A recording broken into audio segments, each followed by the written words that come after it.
Good evening, ladies and gentlemen, and welcome here to the 22nd race of Season 2 of the FTF Grand National Series presented by Barr Visuals. This evening, we're going to be bringing you 3 races for the price of 1 as we get ready for the Mark Sabedka's birthday bash at Tsukuba Road Course here in Japan. We're going to be getting ready for 3 timed races here this evening, 3 different configurations at this road course. Of course, we've got the oval coming up later on as well. I'm Seth Cole alongside of Bronson Stafford, and obviously Bronson, a lot of drivers that like the road course is going to be looking forward to these first 2 races. The drivers that prefer the ovals, they've got a chance here in the finale here tonight, but how unique it is for these drivers to be at the same venue, same track, but going to be dealing with 3 entirely different configurations of this track. Yeah, that's definitely going to be an interesting thing to see. I mean, not only just the 3 different configurations, Seth, but it's not a very big track, and there's like 36 of them. Um, I think the admins expect carnage, and honestly, rightfully so. Gonna be getting ready to go green here momentarily. These drivers are lining up here in their slots as it will be a standing start here at Tsukuba. So we're going to quickly show you your starting lineup for this race with Brandon Hawken on the pole position alongside of Osen Walsh. Rudy Valentin, who ended up picking up a road course victory at Monza about a month ago, lines up in the 3rd position as we look on through the remainder of the starting lineup for today's event. We've got a total of about 35 drivers, I believe, that are going to be taking the green flag here for this one. This is going to be a 20-minute timed race here on what is considered the 2000 full configuration of Tsukuba. Yeah, I'm just looking through the order. There's guys starting on the corner. There's guys starting everywhere. It looks like they're getting ready to go, actually.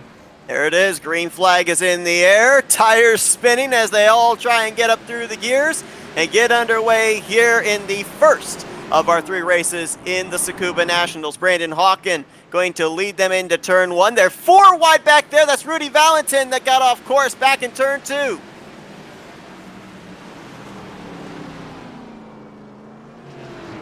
It's a lot that happened. I'm sorry, that was ridiculous. That was crazy. I've never seen 4 wide on such a tiny track, standing start. But everything's looking good for Brandon Hawk, and he got away nice and clean. So everything's just kind of happening back there for second on back now for what? I don't even know these guys' names yet. Tucker Minter and Contact there. Minter's into the wall. He just got run off the course by Tyler Gary in the 026. Who is Osen Walsh, the outside pole sitter, back up, well, actually now in a battle for 2nd place. That was Parker White looking to his inside as Walsh going to overdrive the corner.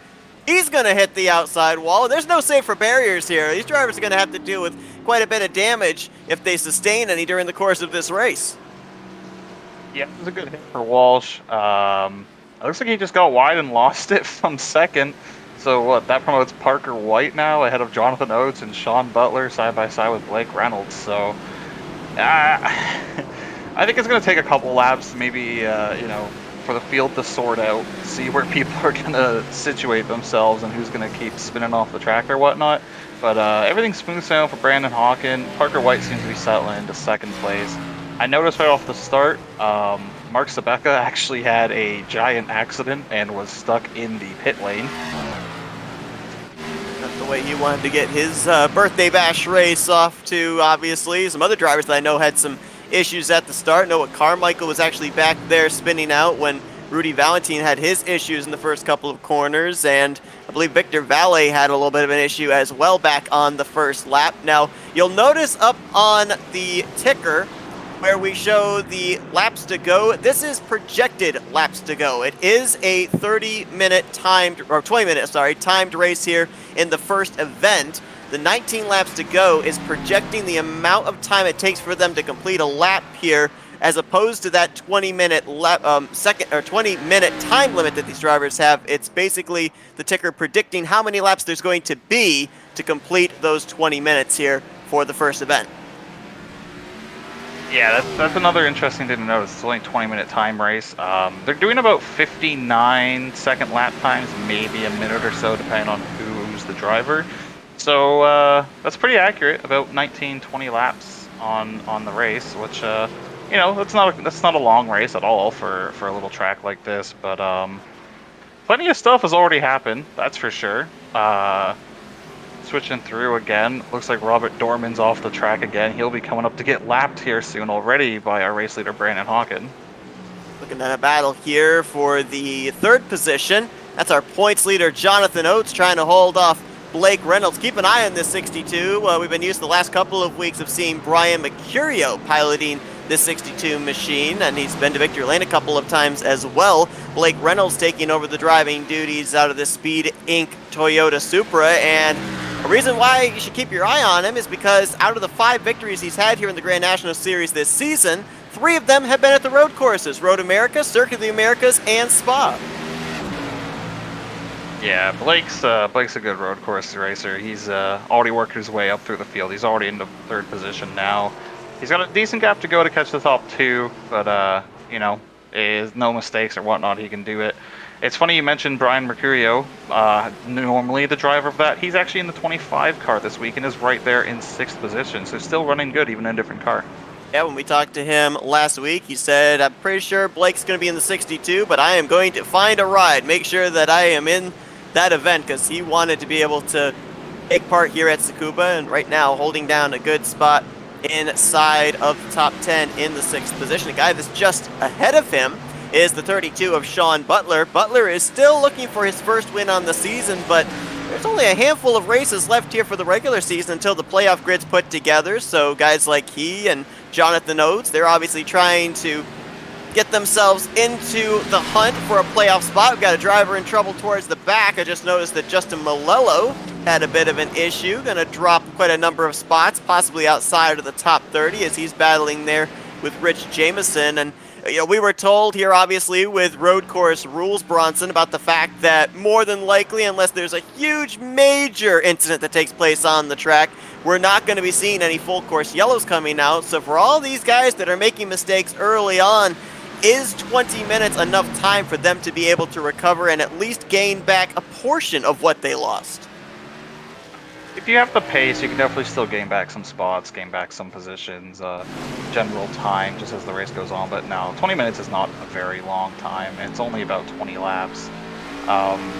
One thing to note is with road courses, especially with a league like FTF, they do run a thing called a gentleman's rule, where if you do spin someone else out, it's generally you're going to pull off the racing surface to slow down and wait up for them.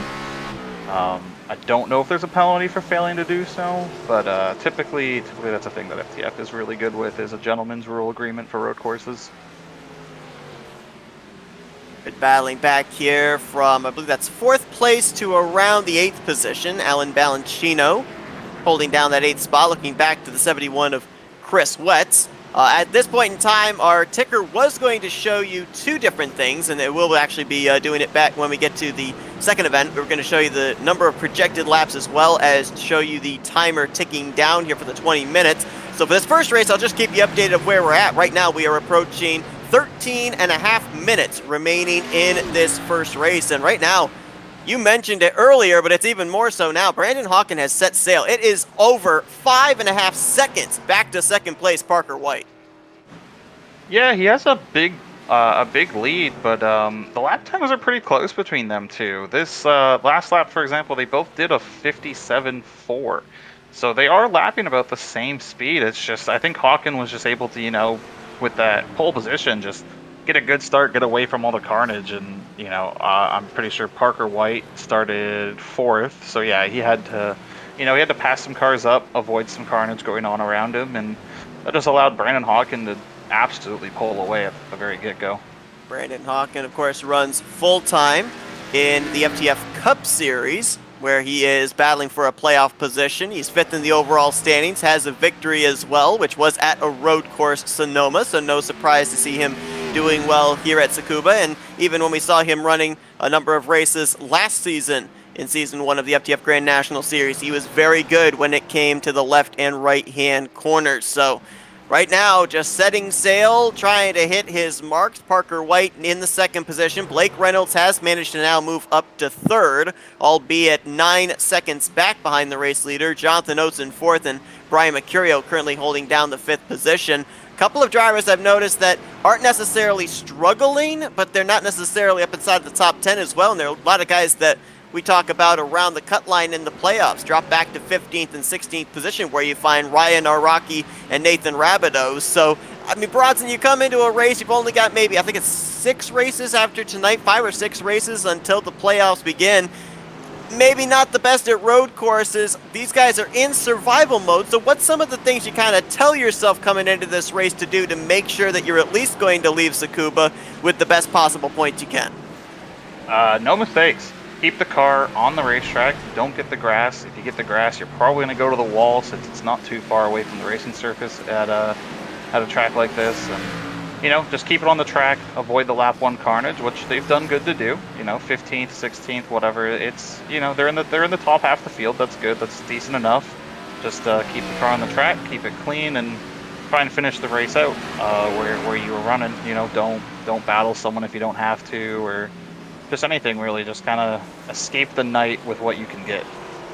And Hawken, race leader, dealing with some internet connection problems, I'm noticing. He just now reappeared again, so obviously having that big lead is very helpful for him, and the fact that he doesn't have to worry about being around other drivers with the connection problems. Looking here at Rudy Valentin, of course, had that issue on the very opening lap, very first corner of the opening lap. He's been able to work his way back up here now to the 21st position, and trying to get around the 818 of Wesley Parker, under fire from the 055 of Will Rogers. Another driver not too far ahead, former points leader from a couple of weeks ago, now second in the standings, Andrew Schwartz. And of course, Schwartz trying to win the regular season championship. He's 24 points behind Jonathan Oates coming into this race. Oates right now running up inside of the top 5. Yeah, if you're Andrew Schwartz trying to win the regular season championship, it's not looking like the greatest of nights so far. But you know, there are still 2 more events for the night, including the Oval, which who knows? Maybe that's where they've spent their time practicing to do and whatnot. I was just noticing we do have a battle for 4th with Oates and Mercurio going on right now. Also had a Watt up there for 6th position. Here's the 73. All over the back bumper of Mercurio for 4th place. That was actually an exchange for 4th place. Mercurio getting on by the current points leader. So move the 25 up another spot inside of the top 5. And it's not that far away from possibly catching up there to Blake Reynolds. Actually, no correction. I thought that was Blake Reynolds up ahead. That's actually a lap machine.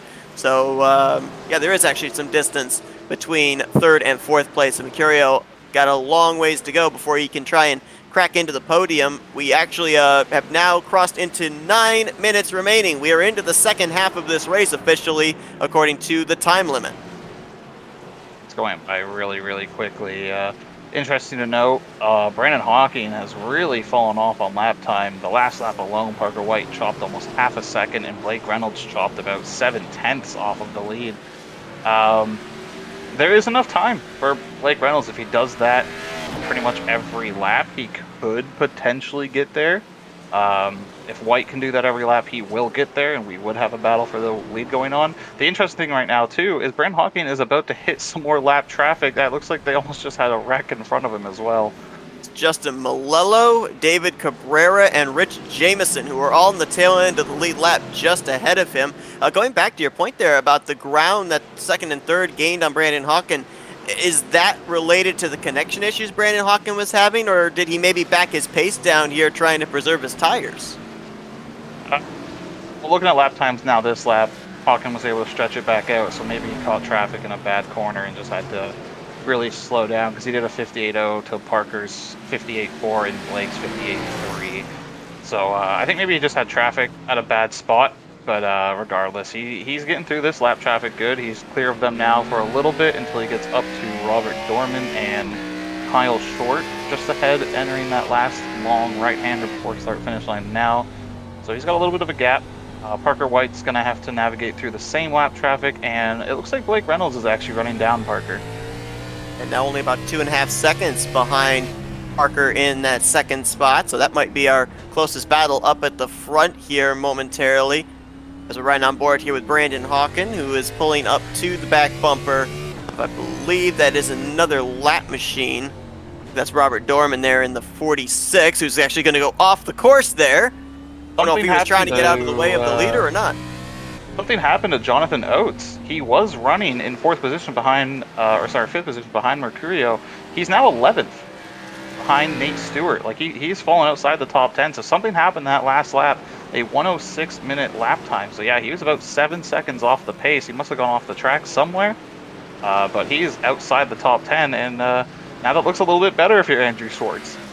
As it now drops Jonathan Oates back to you, and right in front of Andrew Schwartz. There's a spin. He's getting pushed off the track.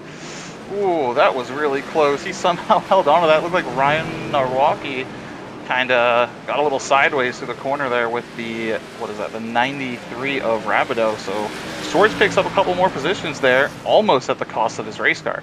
And things get really wadded up here as well. Ooh, Rudy Valentin overdrove the corner a little bit there. 3 wide. Yikes, Will Rogers. That Tyler Williams, I think, there as well in the 34 that's in the mix of this one. Yeah, they're going after it. Like there's only just under 6 minutes to go now, so really not too many laps to go. But yeah, Schwartz moves up to 16th with that lap, while Oates is in 11th. So, all things considered now, that's not looking too bad for a points hit. As Brandon Hawken continues to lay down laps, drivers that he's gotten around. Now this is with 26 drivers currently on the lead lap. 2 drivers are officially out of the race at this point in time. They are Tyler O'Neill and Zach Painter. We also have Mark Sabetka back on pit road. He's been on pit road multiple times, 8 laps down right now. But right now we, I believe, have 34 drivers that are still listed in this race, still running. A couple of them on pit lanes. Brandon Hawken continues to show the way. The best battle right now up inside the top 10, it's going on for the 6th position. Tucker Minter, who we saw get off course in the early portion of this race, he has now worked his way back up towards the top 5, trying to take that 5th position away from Sean Butler. Yeah, the top 5 is all kind of spread out in their own little gaps, but right there for 6th, you can see right there Tucker Minter gets a better run through the hairpin, but Butler's going to hold the inside line for this right-hander. If Minter can stay to the left side, he's going to have the inside line. He does so. I think he's going to get him here. He does. He clears him. Butler has actually compromised a little bit. He's now on the defense from Balacino. Also, Chris Wett's there in the 71, so that is 7th, 8th, and 9th, all nose to tail. Ford, Toyota, and Ford. Tucker Minter was a driver that last week at Rockingham we thought could very well play a factor into victory lane, but he ended up running into some late race issues, was not able to capitalize on what was quite a strong day for that machine, and right now doing a good job in the 5th position. Got a ways before he gets up to 5th place, right now being held by Tyler Gary. There's some lap machines as well as about maybe a little under 2 seconds before he gets up to the back bumper of the 026. 5 laps projected left as we are now closing in on 3.5 minutes in the first of our 3 races here tonight in the Tsukuba Nationals. There's got to get a move on if he wants to try and get that top 5 spot from Tyler Gary. Their lap times are pretty close, so he's almost going to need a little bit of help or really need to pick up some pace here. Hawken is already in turn 1 again. He's gone, absolutely. I think he's going to get one more lapped car by the end of this race of Victor Volley. He might catch Ryan Prandiscio, but I don't think so, so he's only going to have to deal with one more car for this race. Butler is now in, he's still got a battle on his hands. It's funny you mentioned about Ryan Prandiscio. If I remember correctly, I remember which track it was at. It might have been Canadian Tire Motorsports Park last season when Brandon Hawken ran out of fuel in the closing stages of that race, and it was Ryan Prandiscio that actually pushed him back to the start-finish line. Now, granted, because the 89 was not under his own power, he ended up getting an EOL penalty in that race, but It was certainly a lot of fun to be able to kind of see one driver try to help another fellow driver out to get back to start finish line. Right now, I don't think fuel is of the concern of Brandon Hawken as he holds almost an 8-second lead back to Parker White. But I'm watching the lap times here, Bronson. I think that Blake Reynolds might have enough time with the pace he's setting to maybe make it a battle for second place in the closing stages. He's got 2 minutes and about 3 seconds gap to make up. He's not lapping quite quick enough, only a tenth or so quicker, so he's going to need a little help where he's going to need to basically find another half a second here in the next couple laps.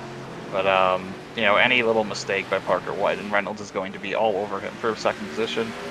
Mercurio is all by himself in fourth, and fifth place is probably the battle that can heat up as the gap is closed a little bit.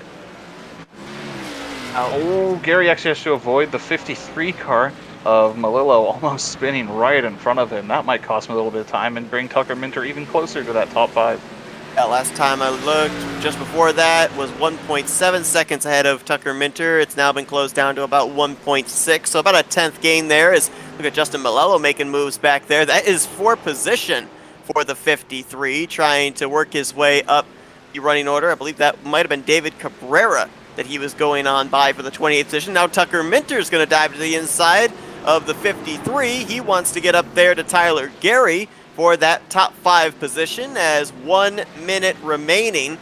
More than likely here we would be at 2 to go as our estimated tracker shows. So Brandon Hawken next time by, more than likely after he takes and hits the start finish line, we will have our timer run out, and next time by would be the theoretical white flag.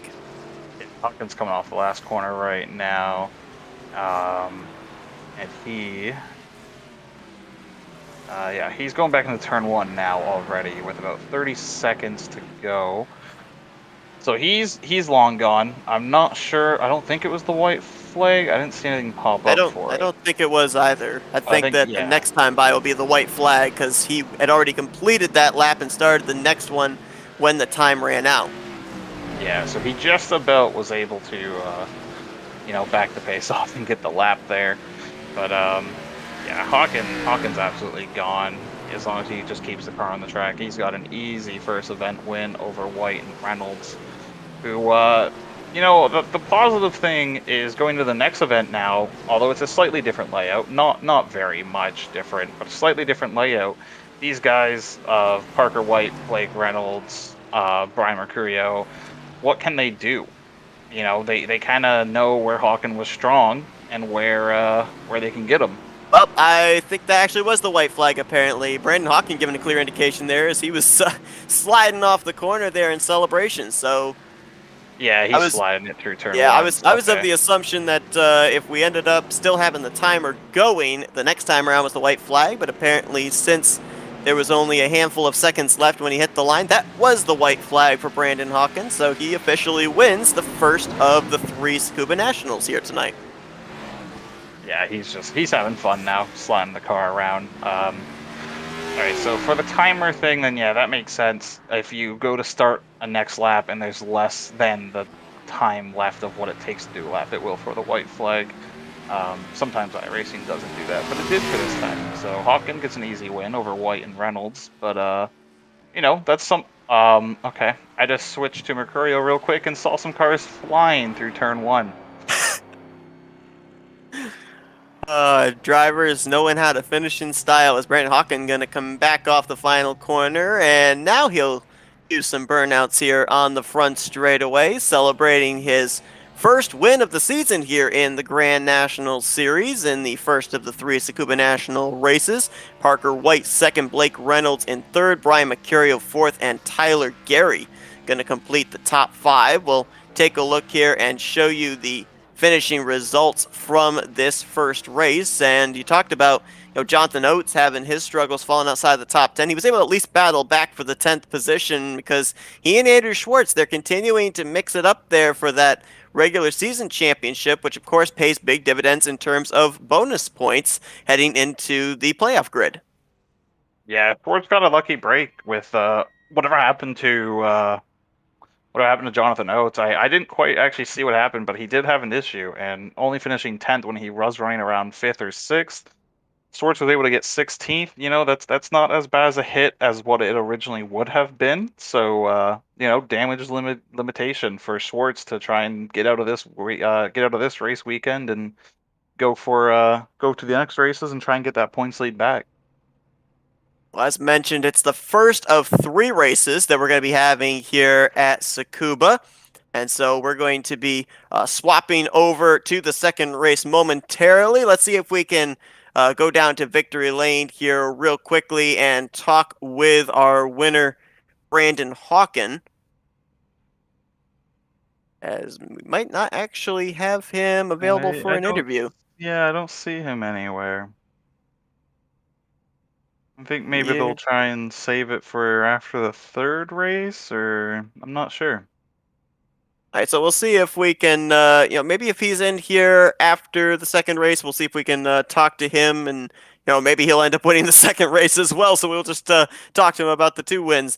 But we will step aside here for a quick intermission. Let these drivers get ready for their second qualifying session for the upcoming 20-minute, timed race at what's going to be the 1,000 full configuration of Tsukuba. Don't go anywhere. We continue coverage of race 22 of season 2 of the FTF. Just popped in. There we go. All right. So actually, stay tuned because here comes the post-race interview. Let's talk with Brandon. Brandon, it's Bronson Seth up here in the FRM booth. You got us? Hey guys, how's it going? Going good. Well, man, I mean, obviously, I've raced with you. I've seen you last season when it comes to the road courses. You're really good at the winding left and right-hand turns, but talk about a dominating performance. I mean, there was nobody in your rearview mirror there. Looked like that car was hooked up pretty good. How'd it feel? Yeah, thank you. Yeah, it felt really good. I got really lucky there off the start to be able to get a good launch, and then everybody ended up side by side. So it allowed me to get a pretty nice lead there. So, so the rest of the race is just all about managing that. And we got it done in the first one. And we'll see how we do in the next 2. It's going to be pretty crazy, I think. So just real quick, obviously you have another race coming up here, Brandon, but obviously you didn't really have to deal with passing anyone except the lapped cars. How tricky was it to navigate through the lap traffic? Tsukuba's not a very wide track, let alone a lot of runoff spots for cars to get out of the way. Yeah, definitely. It's a pretty tight track, especially with stock cars. So it takes some cooperation from everybody, and all the lap cars did a really great job, like being considerate and everything. So it actually wasn't bad. Everybody was really good about it. But when you in parts where like people aren't quite so cooperative, it would definitely be pretty difficult around here because track's pretty skinny and these stock cars are huge. So there's not too much room to get the pass done for sure. Well, coast to coast for you, Brandon. Pole to win. We know you got another qualifying session coming up here in a couple of minutes, so we'll let you get to that. But before we let you go, let's turn the microphone over to you for some thank you sponsors and shout outs. Oh, for sure. Yeah, I'd just like to thank you guys in the booth and everybody at FTF Racing League for hosting this. I like that was some really great car and track combinations in the GNS series. The next 2 tracks coming up. I'm sure probably most of us have never driven this before. So it should be a really wild race, and looking forward to it. Should indeed. Brandon Hawkins starts off the evening right here in the Marcus Abedka birthday bash. He wins the 2,000 full race here at Tsukuba, and he'll look to see if maybe he can go 2 for 2 in the upcoming 1,000 full. Best of luck, Brandon. Congrats. Thanks, guys. So as Brandon celebrates and now puts the helmet back on, it goes right back to work. We're now going to step aside for a quick intermission. Don't go anywhere. Coverage here at Tsukuba continues on Flatout Racing Network in just a moment.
Welcome you back here to Flatout Racing Network's coverage of the FTF Grand National Series presented by Barr Visuals, getting ready for the second leg of our 3 Tsukuba Nationals here tonight in the Mark Sabetka's birthday bash. Time to take here to the Tsukuba 1000 full, a .620 mile road course here. And Bronson, we're watching these guys here in practice and everything. If you thought that road course race just moments ago was chaotic, I have a feeling we ain't seen nothing yet. Yeah, I also just saw a post from Race Control that Rec Score Gentleman's Agreement is not in effect. Enduro style race.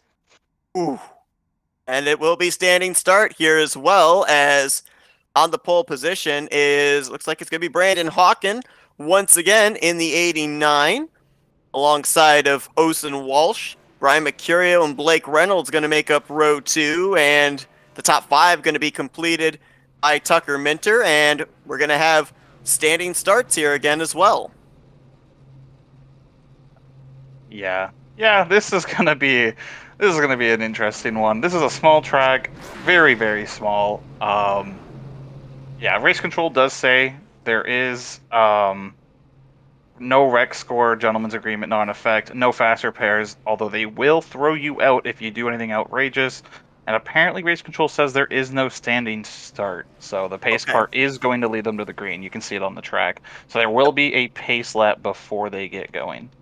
All right, and it looks like also I was incorrect in our front row. Blake Reynolds was actually the fastest in qualifying. He and Tucker Minter are going to bring us to the green flag, with Brandon Hawken lining up in the 3rd position. So looks like for the moment we don't have the starting lineup here for all of you. What we do have, however, as opposed to the first race, we are going to be showing you on the ticker on the side of your screen once we end up going green. We have it now set up with time remaining in the race, and therefore we'll be able to kind of have you guys updated on just how long is left in what's going to be another 20-minute time session. It's not going to take them nearly as long to get around this road course here as it did in the first race. Yeah, they're doing under 40-second lap times if you are one of the quick guys. The slowest lap time was put down by Chris Wetz at a 45, while Blake Reynolds got pole with a 37. That's a pretty good spread of times throughout the field. 20-minute race again. You'll definitely see some lap traffic, and probably actually quite a bit of lap traffic. This is going to be an interesting one, Seth. This track is very, very small. Very small. There is runoff, but the runoff is grass, so more than likely if you run off of the course, you're going to probably have that car spinning around on you. It's going to be a lot of fun to see drivers that might run into early issues, if they're going to be able to combat that with somewhat decent finishes, like we saw a couple of drivers be able to do in the first race just moments ago. Buckle up tight, folks. This is going to be a good one here as these drivers get ready for the final road course race of the night. You actually watch this outer perimeter that these drivers are taking. That's going to be the speedway section that they'll be running here in the final leg of the Tsukuba Nationals here tonight. 20 minutes on the clock. We're underway here in race number 2. Yeah, so far a much cleaner turn 1 than the last race, but interesting to note that the back half of the field is already half a lap down. Yeah, pretty much. Yeah, it's a good point. 3 wide for the lead. Man, and there's the carnage right there. Yep, there's 2 got hard on the brakes.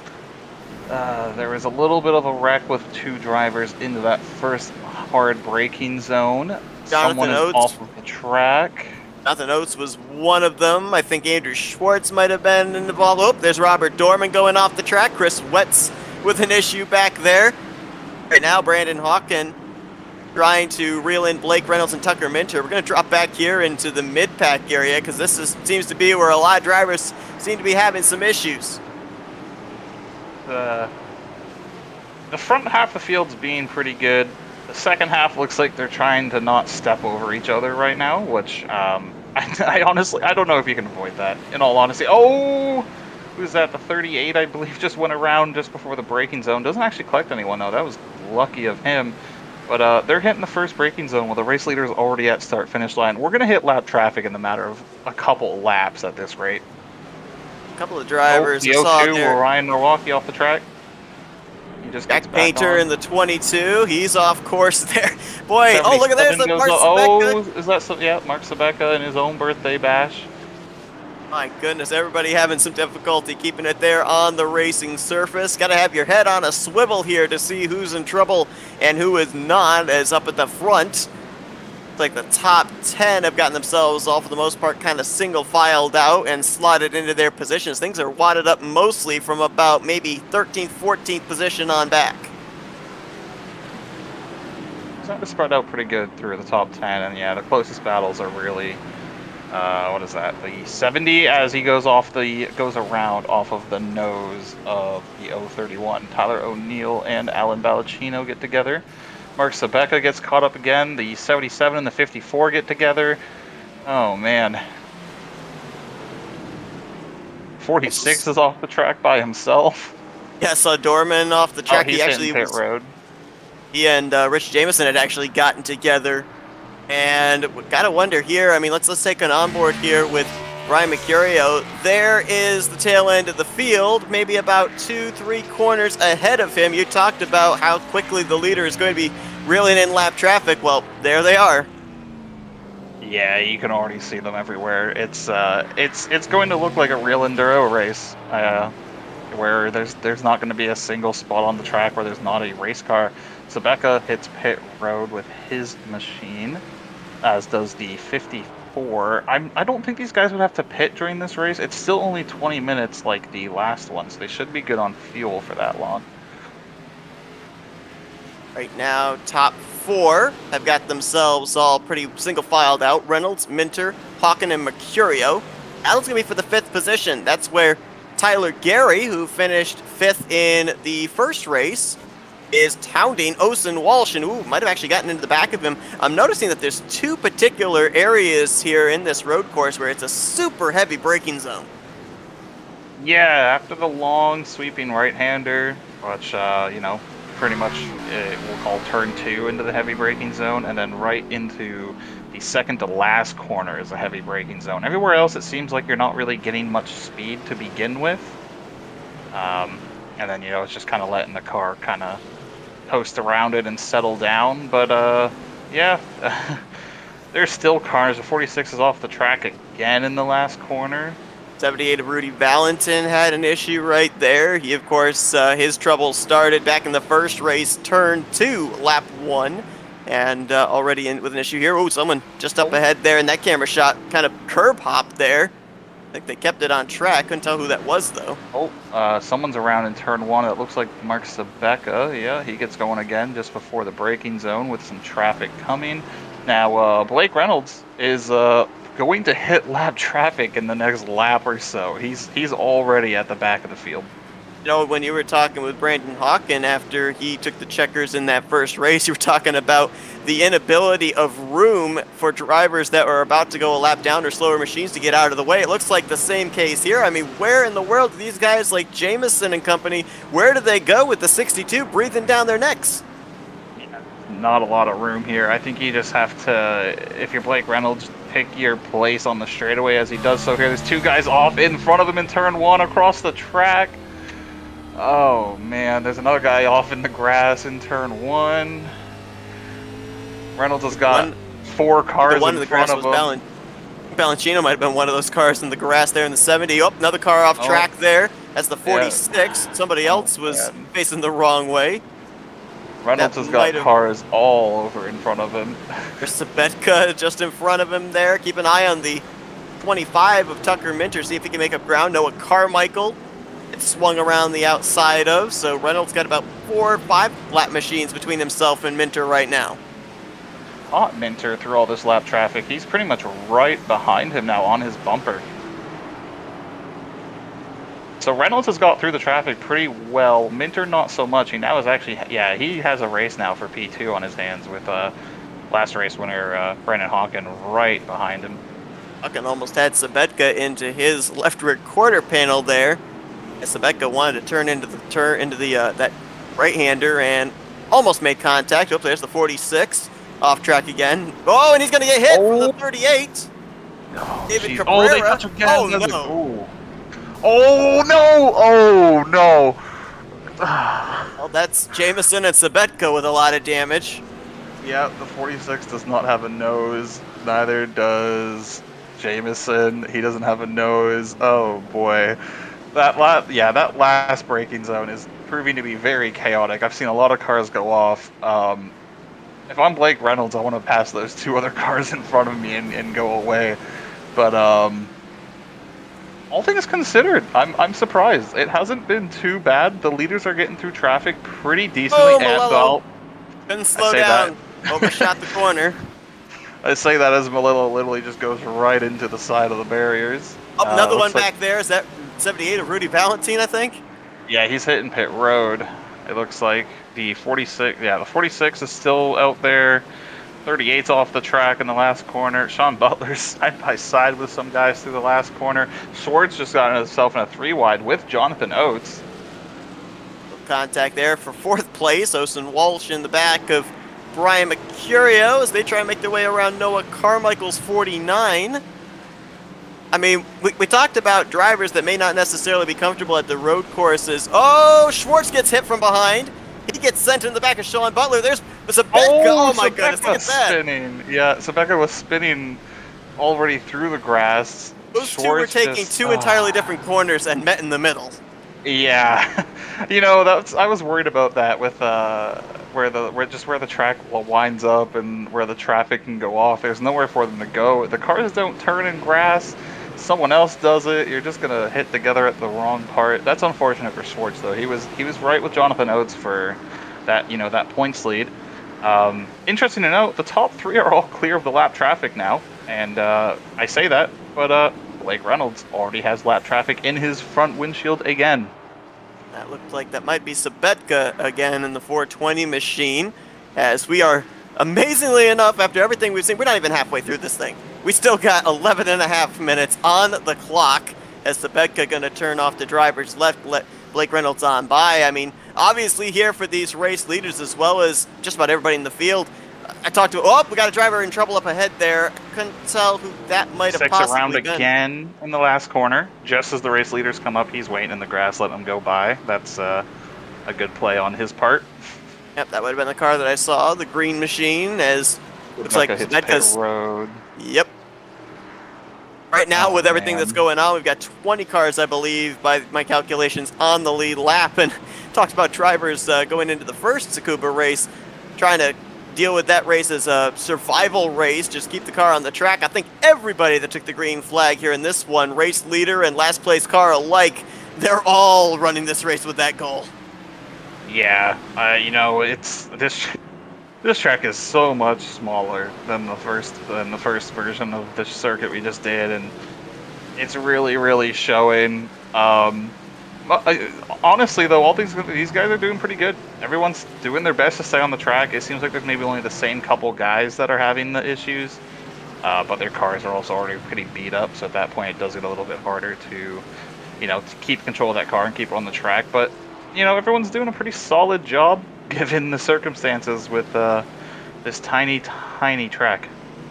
Nathan Rabideau is up to 9th. He at least still has the front end on his race car as opposed to the first race earlier on tonight. And Jonathan Oates, who's trying to have back-to-back top 10 finishes here in the first 2 races, currently holding down that 10th position as Blake Reynolds going to get around another machine. I believe that was the 031 of Tyler O'Neill going a lap down. So continuing to pick him up and put him down. 18 cars on the lead lap. Next car that the 62 will be looking to put a lap down is 2 cars ahead. That is Andrew Schwartz in the 67.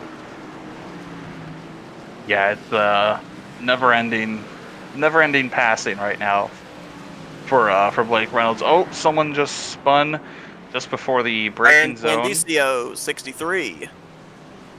Yeah, he gets it going. No one else. Oh, the 46 around. Yep. I think the 46 has pointed more every other direction than forward in this race. My goodness. Yeah, that's he's not having the best of times out there tonight. That's for sure. He's gonna get lapped again by Blake Reynolds here in a couple corners, but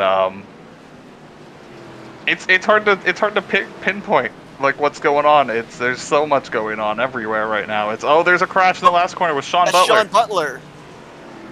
And he had another driver there with him as well. Minter got into the car there in the last corner with him. 818 of Wesley Parker kind of muscled him out of the way. I didn't see any damage, just a small little touch. Sabeka's off the track again as well. He's getting back on though. He's good to go. And the race lead is closed up. Look at this. I was looking moments ago, and there was about 5 seconds between the top three. It's now maybe about 15 car lengths from Reynolds back to Minter, back to Brandon Hawkins. So the battle for the win, it's back on again. Yeah, it's only about 3 seconds covering the top three. You can see them. It still looks like a big gap, but that's only because the track is so tiny. But Reynolds puts Schwartz between himself and Minter, but Hawkins doing a good job. He's just kind of keeping his car clean. I don't think I've seen him get close to anyone yet at all, besides like the start of the race. So he's maybe just hoping these guys have some trouble getting through the traffic and take advantage of it. The thing I'm noticing here, and I think it's just going to get worse as the race goes on, obviously with it being such a short track, a lot of these guys running these corners in the lower gears, and I'm seeing an awful lot of wheel spin from some of these guys on corner exit. Yeah, it's starting to heat up a little bit too. The track's up to 117, so it is getting a little hotter. It's getting a little slicker. It doesn't help how many cars have gone off the track as the 46 goes off the track almost onto the front stretch. Oh man. Oh, there's a spin just before the start-finish line. This Brian Mercutio goes around. Yeah, that's 4th and 5th position. Mercurio and Ocean Walsh were battling for that spot, and all of a sudden they're going to fall back to 5th and 6th. They do recover before Nate Stewart gets to them, so that could have been a lot worse, but those were two drivers that were battling up inside the top 5. It's unfortunate. A little bit of contact, all it takes to go around, it looks like, with this track car combination, as Reynolds is taking his way through all this lap traffic pretty good, actually. He only has about 3 more cars in front of him before he's got a little bit more of a clean track. Got one car. Whoa, Tucker Minter! Minter off the track. Yeah, oh, he almost off the track. Almost went in the grass. There's some smoke back there with a driver spinning around. Right next to Hawken. Poulin. Oh, in this double that zero. So bad. My goodness. Wow, so much just happened there. That could have been so bad for Brandon Hawken. But how distracting is that got to be for a driver? I mean, you're trying to hit your marks here at a road course all the time, looking to see if maybe not just only someone spin up ahead of you, but someone might be spinning across the track towards you from a different corner. Yeah, oh, Hawken gets caught up really bad with the traffic there in that last corner. But, the 46 is around again. He's going the wrong way to try and get it backfired. Here comes Blake Reynolds going by again. Minter's almost through the traffic. Hawken is a little bit behind him. Look at the wheel turning there. My goodness, completely yanking that wheel to the right to make that corner. Here's the 46 again. I honestly don't know what to say watching this. Like, I'm having fun just watching it all. It's hard to watch it all happening, and I'm throwing out a prediction. The 46 going to win the oval race coming up, because I think that's basically what he's been practicing for. He's been running more the outskirts of the track and the grass area than he has the infield area with the turns. Yeah, he's nailing it. He's nailing the line for the other circuit, but that's not here yet. Oh, Mark Sabeka's in the sand in the last corner now, pretty much. Oh, there's issues again. The cones have been falling a victim. They get reset. Oh man. Brandon Hawken trying to get around. I believe that is the 2. He does. He's clear now. He just has Tucker Minter in front of him for P2. He's got some nose damage on that 89 car now, actually, I'm noticing. So he got into someone somewhere, which I'm not surprised, given how much lap traffic. 46 off the track again. Yeah, we've seen a lot of stack-ups, so no surprise there. Ooh, Brian Mercurio's in a bit of a predicament there. Sabedka goes off the course. Rudy Valentine trying to keep the 62 at bay. Rudy has already been pit road a couple of times. The 38's going to the other side of the track. He is.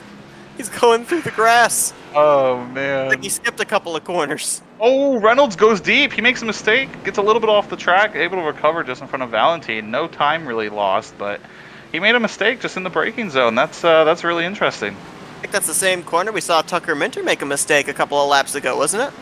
Yeah, that seems to be the tricky spot, as they... Oh, is that the 46 off the track again in that corner? It was. He's around. Yep, the 46 is around again, getting going. Oh man, he's not going to pit road. He's waiting for them to pass before he gets going again. There he goes. Oh, Chris Wetz just gets hit a little bit out of the way. Oh man. That's battling with Casey Nemitz in the 52. That's actually, believe it or not, that's for the 11th position. These drivers were just put a lap down recently by Blake Reynolds, but they're still battling for spots just outside of the top 10. Matthew Zwack and Andrew Schwartz there as well. That's 11th back through 14th. Also add in Ryan Naraki and Wesley Parker. 46 So this round again as Blake Reynolds gets up to lap him. Starting to sound like a broken record. 46 is the round. Man, it's just honestly, we could just watch the 46 all race long, and we'll know what's going on. Oh, Mark Sebeka's around just past start finish line. He's getting going again though. Saw him there just in the back portion of that camera shot. As my goodness, the chaos is almost over. 2.5 minutes on the clock here for one Blake Reynolds, who has almost 4.5 seconds back to Tucker Minter. Brandon Hawken currently holding down third after winning the opening race. Tyler Gary looking for back-to-back top fives here in the first two races as he's in fourth, and Ocean Walsh was able to get back around Brian Mercurio. He is now in the 5th position, but Mercurio is breathing down his neck. He's only about 3 car lengths off, and you look back there, you also see Nate Stewart in the Ford machine about 6 car lengths back, so that could be your battle inside the top 5 here in the closing stages. Yeah, there's a couple battles still going on around the track for sure. Jonathan Oates is all by himself in 10th position, so he's just kind of hanging around. He's actually about to get lapped by Blake Reynolds. Yeah, there's only really, it's just Gary, Walsh, and Mercurio is the closest cars. Everyone else has a good couple seconds between them besides Minter and Hawken. So everyone else is just kind of surviving, trying to not wreck or stay out of the way, whatnot. But we're down to the last minute and a half, Seth, already. It's gone by so quickly, but at the same time, it feels like it's been an eternity watching people just miss the braking zones a little bit. And I think that's probably why it seems like an eternity, because just so much has happened in such a short little amount of time that you kind of lose track of just how much time is left on the clock as we are heading towards the final minute here in the second leg of the Mart Sabetka birthday bash here at Tsukuba.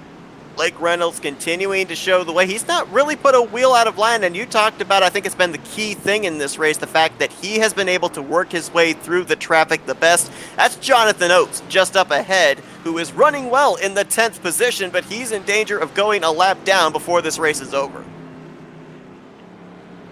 I'm sure if Reynolds is going to push that issue too hard, he might get the white flag here. 37 seconds. 39-second lap times. Close. He may have gotten the lap. white flag. Yeah, I was gonna say he did get. He should have gotten the white flag there for sure.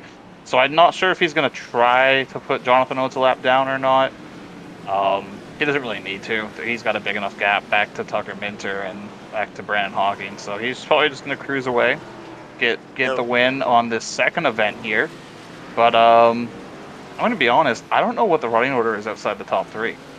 Yeah, right now you got Minter, Hawken, Gary, Walsh. That's the top 5. The Mercurio, Stewart, Rogers, Rabideau, and Oates. Those are the 10. They're going to finish on the lead lap as Ryan Mercurio, or make that Blake Reynolds rather. I'm so used to Mercurio being in 62. Blake Reynolds crosses the line. He's going to pick up the victory. His 6th win of the season in the Grand National Series and his 4th win on a road course, but maybe no more so a chaotic road course win than here in the second leg at Tsukuba. Minter crosses in 2nd. 3rd place was Brandon Hawken, Tyler Gary in 4th, and had a good battle there to the line between Brian Mercurio and Austin Walsh. I think Mercurio actually did get it over the 37, so Mercurio with back-to-back top 5s here in the first 2 races of the night. And Jonathan Oates hangs on to that lead lap to finish 10th. That was an interesting one. That was a thing. That was interesting. That was a thing. Should we talk Matthew into putting on a special event here with a car? This seemed kind of fun. Imagine like just a half-hour little enduro thing, no yellows or anything. That seemed a little bit fun. I don't know. We're gonna have to look at that. Not often do I see a road course race where I think of a figure 8 track in terms of chaos. Yeah, that's kind of the vibe I was getting. It doesn't actually cross over itself, but it's damn close to doing so. That was good. That was fun to watch. That was interesting. Blake Reynolds, from the pole to the win. Actually, the whole top three they finished where they started. So nice, easy day for them. They were the only ones really to not have an issue. It seemed like with running off the track or hitting another vehicle. Everyone else, though, that's a different story. But I don't know. Are you ready for a 30-minute on the little oval that we Little just oval. saw, pretty much? Because now we're just cutting away the road course part, and we're gonna have a really heavy braking zone for an oval.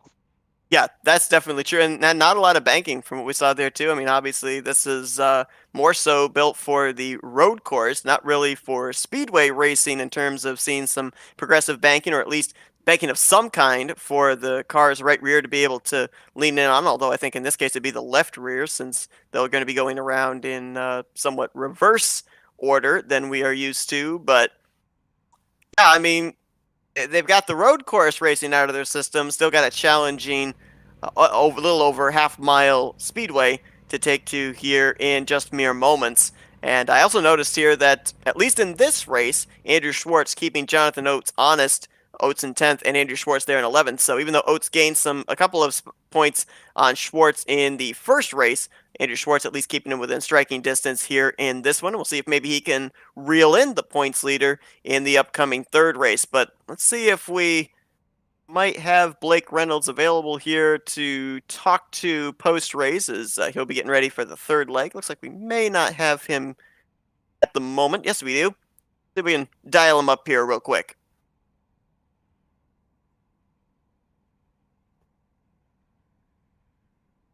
Hey, Blake, Bronson and Seth up here in the FRM booth. You got us? Yes, sir. All right, so normally at a road course, when a driver's got that good starting track position, not a whole lot that you have to worry about. Usually the road courses are long in length, and normally if you have any lap traffic, it comes closer towards the end of the race, if at all. But man, you had to work through a lot of traffic, only about 10 laps in. How chaotic was it as the race leader trying to make your way through all the chaos that we saw out there? Extremely, and it was beautiful. That is by far one of my all-time favorite sim racing experiences. Even if I got wrecked, I wouldn't have been mad because that was just like the perfect amount of chaos. A heavy car where we're very low RPM, we're in a gear that's just like not used unless it's a road course or a restart. It's just crazy. Like I'm hoping that's an FTF staple, maybe tradition for GNS or even Cup for years on, or maybe a special event. That was awesome. It's funny you mentioned you wouldn't even care if you got wrecked. Actually, you and Tucker Minter and Brendan Hawking were the only guys to really not get wrecked. Just the three of you guys were the only guys to not have an issue whatsoever. But I know you touched on how much fun it was and just everything out there. I have to admit, watching that, it was chaotic, but it was like a beautiful form of chaotic. That was good fun. What do you got for the oval? It's kind of on the same layout, just not as many turns. Heavy braking zone. Do you think we see more chaos? So the thing is, I think yes, obviously, but to answer your question, but the thing is, the braking here, we're not actually doing a lot of braking. The way the brakes are in this car, it just wheel hops really bad if you go anything more than 40 or 50%, especially if we're keeping it in these low gears like this. So it actually, you want to just stay off the brake pedal, brake early, make your braking zone nice and smooth, and your turn in smooth with it. And that's the way to make speed in this. No, usually when we see timed races, we see them at the road courses, and so far here in the first two legs, it's been at road course configurations. How difficult is it going to be to kind of keep track of how much time is left in the upcoming 30-minute segment being at an oval? Probably really hard unless you have your F1 up. I have no idea.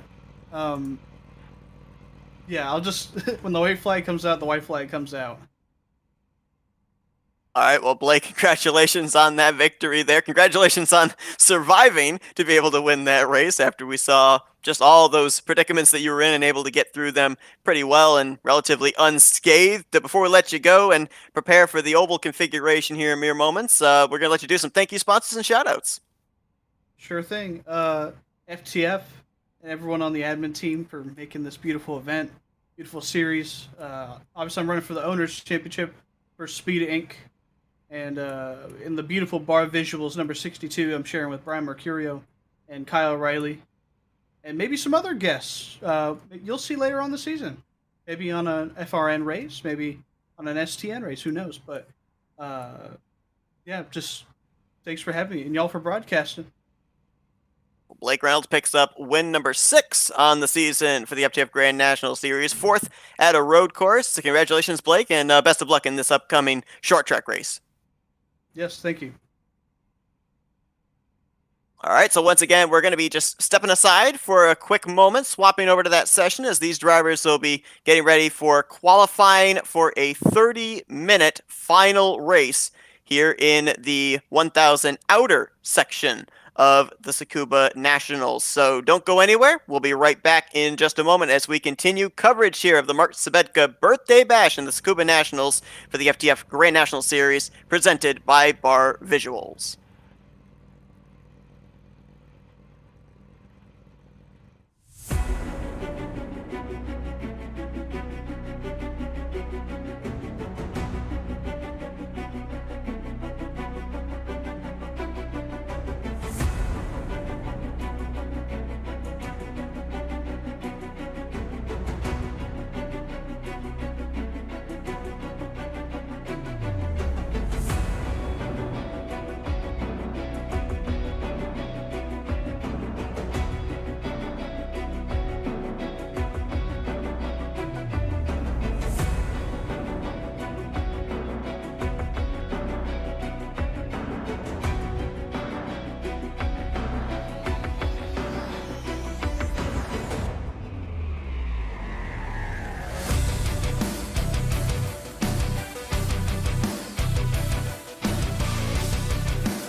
It's the final leg of the Tsukuba Nationals here for the FTF Grand National Series presented by Barr Visuals.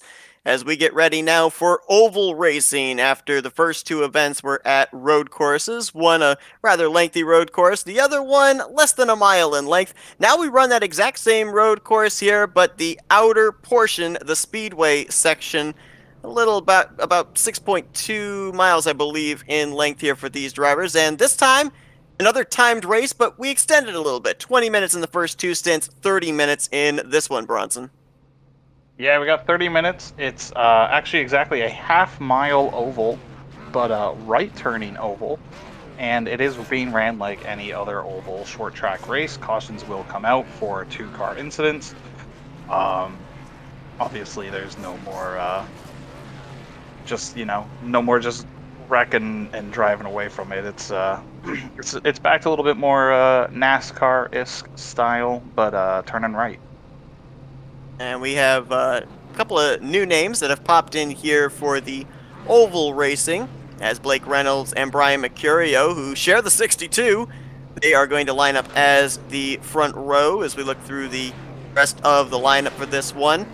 Just to mention the fact that the drivers we've talked about here tonight, Brandon Hawken winning the first race and Blake Reynolds winning the second race, those are event winners. They are not the overall winners for the week. What actually is happening here is these three races you're observing, the two we just ran and this one, all the total points are put together. The driver at the end of the night with the highest total points is going to be declared the winner of the entire week. Right now, Blake Reynolds and Brandon Hawken are two winners. They are actually tied. So right now, the two of them kind of going for the tiebreaker here in this third and final race. The other drivers that are in the hunt, Tucker Minter, he is currently sitting a total of 9 points back. 12 points back is Brian Mercurio and Tyler Gary, and then 20 points back is where you find Ocean Walsh. Those six have, for the most part, finished up inside the top 10 in the first two consecutive races. As was that Will Rogers back there that killed us some caution cones, I think. Yep, we're already killing some cones. But the whole field's rolling away for the pace lap. 30 minutes. Caution laps are a thing.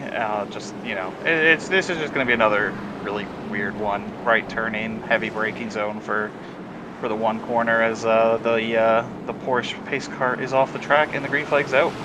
Green flag in the air. The 30 minutes on the clock as Blake Reynolds leads them into turn one. We're almost three wide back there already. That was Jake Poulin having to run it wide into turn one. Brian Mercurio going to tuck in line behind Tucker Minter, who slots into second place. Yeah, the back guy got some... Oh! That was a huge... Got some spinners. Jonathan Oates, I think. Yeah, that's going to be a caution flag right off the bat. Ocean Walsh, Alan Balancino. That's a big wreck. It looked like someone just completely missed the braking zone and just pretty much flew through a couple cars. And I was just going to comment, Mark Sabelka didn't get a good start and actually held up Andrew Schwartz, but Jonathan Oates, I guess, ended up getting wrecked there, and now Andrew Schwartz is actually ahead of him, and the points battle lives on, and I don't know, that was an interesting one. It looks like someone just missed the braking zone and just absolutely cleaned out about 2 or 3 other cars. Yeah, there were about 3 cars that missed the braking zone. Rudy Valentine was into the back of Ocean Walsh. He was into the back of Jonathan Oates, who was trying to slow down for, I think that was Jacob Rabideau, just ahead of him. So our points leader, Jonathan Oates, who started out tonight with back-to-back top 10 finishes in the first 2 races.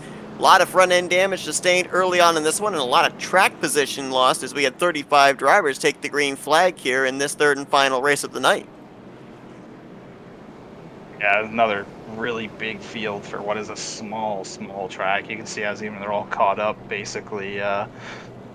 Blake Reynolds could almost still see the last place car of Jonathan Oates. Jonathan Oates has a lot of damage on that nose of the car, but with how this event might play out in terms of chaos, is it even worth pitting to get it fixed at all, or is it just, wait for other people to do the same thing?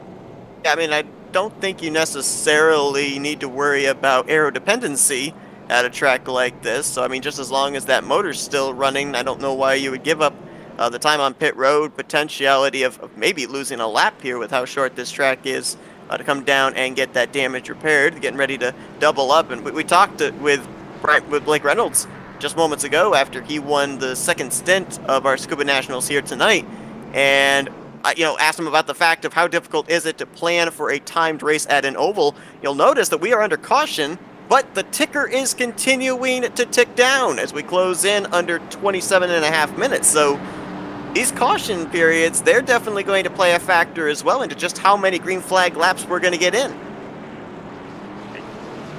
It's too much as they wouldn't have to pit after 30 minutes at all for fuel or anything, so they just kind of do whatever. We got green there. Sebeka ran into the back of a driver already coming to the restart, but they're all clean, good to go. 3-4 wide into turn 1. Sebeka goes around, it looks like. Oh, and Nate Stewart goes around the 4. There's another right yellow, up there inside of the top 10. Ooh, everybody trying to another scatter. spin. Yeah, Jonathan Oates spun Mark Sebeka. It looks like someone turned the 4. I heard Malillo come over the radio saying, if you deep hit me one more time. So we've had 2 green flag laps, and it sounds like there's already some very unhappy people. I mean, these drivers, they went through chaos on the first lap of the first race at the Tsukuba road course. We had the crazy race just moments ago here on the short track road course section.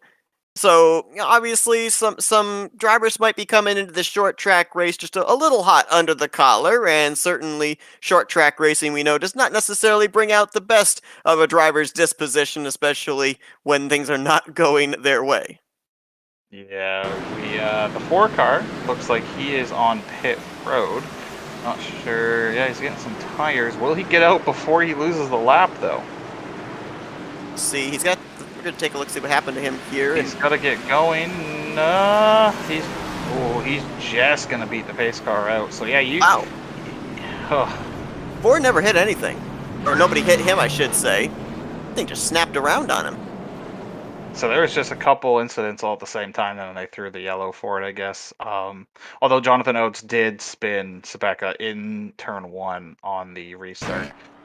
So I wonder if that's maybe what the yellow for. The 4 is going back in pit road. Was he only able to get 2 tires done there and has to get the other 2 done now?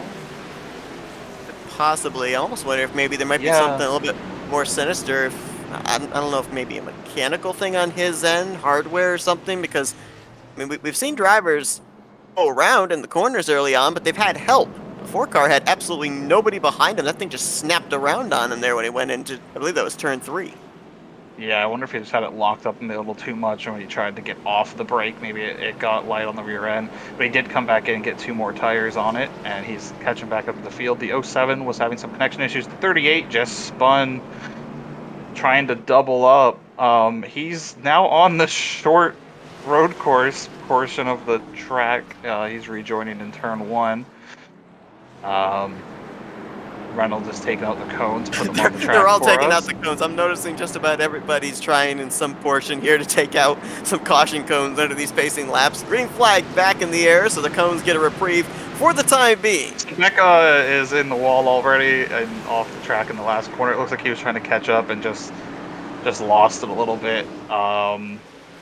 Staying green, at least for the time being, though, as top 2 breakaway single file. It's someone smoked it. Is that Rogers? Yeah, Rogers in the 055. He saves it, though. He does keep it going the right direction.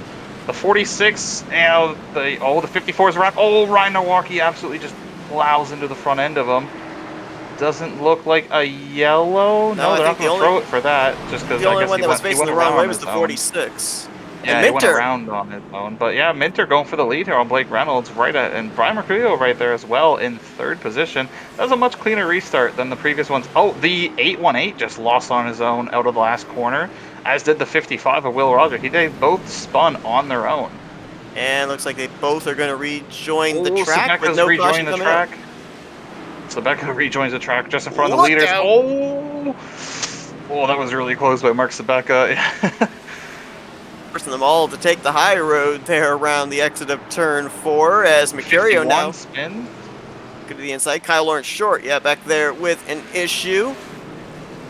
He's going to get that car refired. Who's that? Someone just spun off of what would be a turn 2. Brandon That- Hawking going for Blake Reynolds. Brian Mercado got around Blake Reynolds. A car leaves pit road for a moment. The double zero, Jake Poulin goes around. It's the 38 that just came off pit road in front of some leaders. Chris Wetz was the driver I think he came out in front of. Woo, look at Brandon Hawking get loose there off the corner. 62 of Reynolds gets off course, and he's going to go off course again as the two made contact. Yeah, they went way off the Oh, track and he's going that to get hit time. from behind by Tyler O'Neill. Track's Oh, blocked up. gets hit again. This will probably be a yellow, I would assume. Lucas Yeah, Palesso there in the it is. 45, There's and yellow. yeah, so much oncoming traffic, no opportunity for Reynolds to get the thing refired. Full course yellow gonna come out here. And That was Tucker- interesting. Yeah, There was that a was. lot of self spins going on, and then we finally had some contact. But there was a lot of self spins. Like, a lot of people were just losing it. It looked like as they got off of the brake for turn 3, it looks like they would brake really hard, get off of it, and then the car would just spin around without them even touching the power yet. So obviously, stock cars are not made to turn right. Even at road courses, they're not super great at it. And I think that's really showing for a right turning oval. Let's take a look here a little bit more in depth of what happened to Blake Reynolds, and we kind of saw it happen. I'm almost wondering if coming off turn 2, when he got the left sides in the grass, see kind of bump there, I wonder if that might have led a little bit to his issue. Got on the brakes trying to see if he could get around the outside of Brandon Hawking, couldn't do it. Didn't really go way off course, but then comes back onto the track in front of the 031 of Tyler O'Neill. Lucas Palesso right there as well, having to wait till the 62 refired, and with all that oncoming traffic, good thing that caution came out, because no telling with the conveyor belt of cars that we had just how soon Blake Reynolds would have been able to get going again. Same there was he said he just went a little bit wide. I wonder just maybe the tires were a little dirty, went to hit the brake, and it just probably wouldn't slow down as good as it should have. Just went off track a little bit.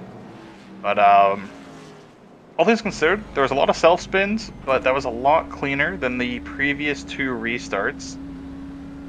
So Becca and the 07 looked like they were just rubbing doors for some reason. Not sure if angry or friendly.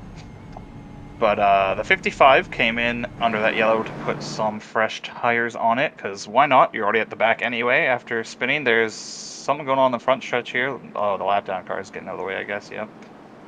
But they're doubled up, ready to go again. David Cabrera is 4 laps down, but back on the track. Jake Poulin on pit lane, 3 laps down, and Mark Zabedka right now 1 lap down, as 32 of our original 35 still in the lead lap. Tucker Minter gets us back underway with less than 20 minutes to go here in the final leg of the Mark Zabedka birthday bash in the Tsukuba Nationals. It was at, I believe, was that the 89 smoking the tires there through 1 and 2? I think it was Hawking. Yeah, Hawking locked up entering 1, and I thought he was going to get Mercurio. He did a really good job not to. Blake Reynolds goes deep into the corner, locks up, uses the 4 as his turn and brake pretty much. Oh, someone's Another back driver there off the track. off the track. Yeah, he keeps it going straight. 195. Good, Parker yeah, good White. job there. Oh, around in turn 1 and a yellow.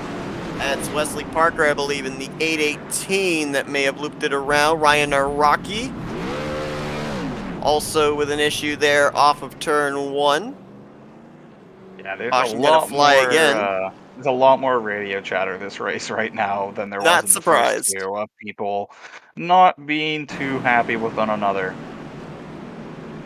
The car that went around prior to this incident, which right there you can actually see that is the 195, as mentioned, of Parker White, who finished 2nd in the first race of the night. Certainly this 3rd race not going the way he wanted, and Ryan Araki spinning it there. It's hard for me to tell. Are those hay bales that are trying to protect the cars from that outside wall? I don't know. They don't look like hay bales per the texture, but they do look like some form of safer barrier, not like what we're used to seeing over here in, North America, but they look like some form of, absorbing material.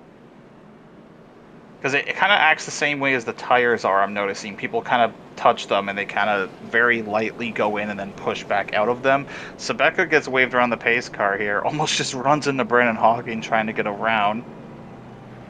He It would have been the free pass car. Was the only car 1 lap down when that caution came out. So 33 drivers will be on the lead lap when we go back green. Jake Pullen is still yet to return to the racetrack. So it's like 34 almost drivers. lost it off of turn 2, trying to catch back up, but they're doubled back up again. We're getting ready to go. I don't know. It's kind of hard to say like what's happening so far. We're not getting enough laps to really tell, like settle people in or whatnot. You know, it's just kind of whoever's getting the better restarts or whatnot. So let's see if we get a little bit of a run here. Pace car is off. Minter leads us back to green over Mercurio, Hawken, Rabideau, and Butler. That is the top 5. Mercurio trying to drive it deep there into 1 to get to the race lead. He might get to the quarter panel. Nope, not quite. Ooh, and Sean Butler gets loose back there with Rabideau as they're going to be battling for 4th place. I'm seeing some dust kicked up back there in turn 1, but I don't think anybody has spun. Someone self-spun, and did. then the 46 is around off of turn 2. The 02 And is there's around Russian. as well, and another yellow. Rich Jameson, Ryan Rocky over there in 1 and 2. They've gone off course. And I believe, as you alluded to, the 46 of Robert Dorman going around as well. So about 2 or 3 drivers with an issue there over in the same vicinity of the racetrack. Let's go back and see what happened. Looks like Ryan Araki may have brought out back-to-back cautions here. There was another driver in the infield I saw there too that had a problem. That was the 07 of Gabe Herschel. Saw the 46 dart there. There's Naraki getting into the Rich Jameson machine. 86.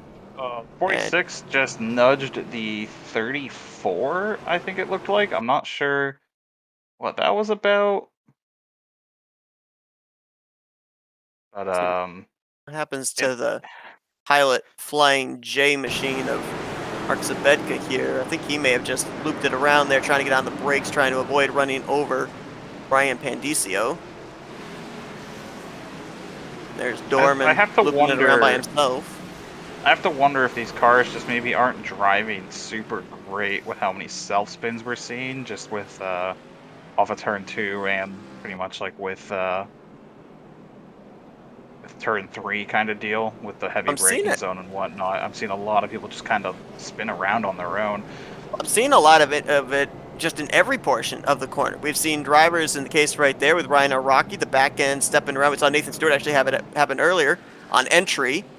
And then we saw Gabe Herschel there have the thing snap around on him in the center of 1 and 2. And to your point, number of drivers having issues off the corners. So is it the fact that maybe they're just dealing with so much wheel spin in these corners, being in such low gears? Or is it because there's just not enough banking for these cars to be able to lean on, that the back end's wanting to come around?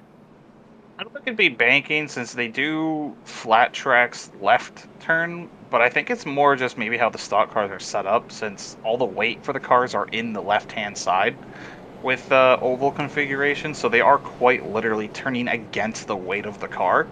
So maybe when the weight picks up and like transfers back over, the cars are just spinning around on them. But yeah, I'd be really interesting. It'll be interesting to talk to the drivers after like the top 3 in the event of what they thought for this one, to see where, you know, what they thought of this last event on the oval and how the cars were driving. Because even the leaders were having some issues. I mean, we saw Blake Reynolds have the issues. We saw Tucker Minter almost have an issue losing the lead to Brian Mercurio. Like we've seen everyone kind of have some issues here off the corner exits. So. Had some drivers that have charged up through the field after having their issues. Blake Reynolds back up to 11th. Jonathan Oates back up to 17th as Tucker Minter gets us back under the green flag. David Cabrera got the lucky dog under that caution. He's now 3 laps down. So the battle's going to be for 2nd, maybe 3rd here, depending on where Brandon Hawken exits out of turn 2 alongside of, and he actually might get the spot here from Brian Mercurio down to turn 3. He drives deep in though. He's going to try his best. He's going to hang on to 3rd. He does clear Butler for 3rd. Sabeka's around off of turn 2. He's got it going again the right direction though, but he is about to get lapped again as he's just ahead of the race leaders now. Yep, so I'm right there, same straightaway. Going into turn 3 as the leaders were coming off of turn 2. Oh, we got to spin off of turn 2. Oh, they up a couple cars, 3 cars there. Will Rogers is one of them. Oh, and another spin in turn 3 after the yellow's out. And I'm not sure who that was. Possibly the 0-2 again of Naraki, not certain. I think Milwaukee was involved in it, but I don't think he was the cause of it. I'm not sure. It's so hard to tell sometimes. So much still happens at such a quick interval of time here with so many cars on the small track. It's almost hard to tell what's going on. But it looked like whoever it was lost it off of turn 2. Yeah, and just Will Rogers came back across the track, and there's just nowhere for the other guys to go, obviously, and just ran into him and it brought the yellow out. Will Rogers, he was trying to get around. I think that was Richard Jameson. There was no contact between himself and Wesley Parker, the 818, who was to his inside. He just loops around there on the top side, and then when he came back across the track, I believe it was Nate Stewart in the 4 was the car that he got. Here's the 4 of Nate Stewart, who was up inside the top 10 when he had his solo spin, put him back in traffic, and here's the end result. Little contact there as well for the 0-2 of Ryan Iraqi, and there's the smoke going into 3. Oh, that was actually Ryan Pandicio in the 63 down there in the infield grass. And there was somebody else there with him, too. I'm not sure who that was. See if we can find out. Might have been the 52 of Casey Nemitz, actually. And it was. Yeah, there was actually contact between Nemitz and Andrew Schwartz on the left side of your screen. The yellow was already out. Yeah. So the yellow was already out, and I think they were just trying to slow down so hard that they got together. But they're doubled up again. Yeah. Pace car's in. Minter gets us back under green, this time with Hawking in E2, and Mercurio's in 3rd. Looks like there's not a battle for 2nd through turn 1 and 2 this time. It's only for 3rd. The rest of the field's pretty clean so far. One of the cleaner starts for sure so far. Right now, if we took the driver's... Butler with a huge block. And that was on Nathan Rabideau, who's going to be able to keep it straight, but had to use the infield grass through 3 and 4 to keep it pointed the right direction. That stacked them up. But look at Blake Reynolds. He's going to go around the outside. There's a huge wreck in the back with Sabeka, the Tyler 38 Williams, and the 34. The 51 was already slowed. The 51 was already slowed off the track waiting.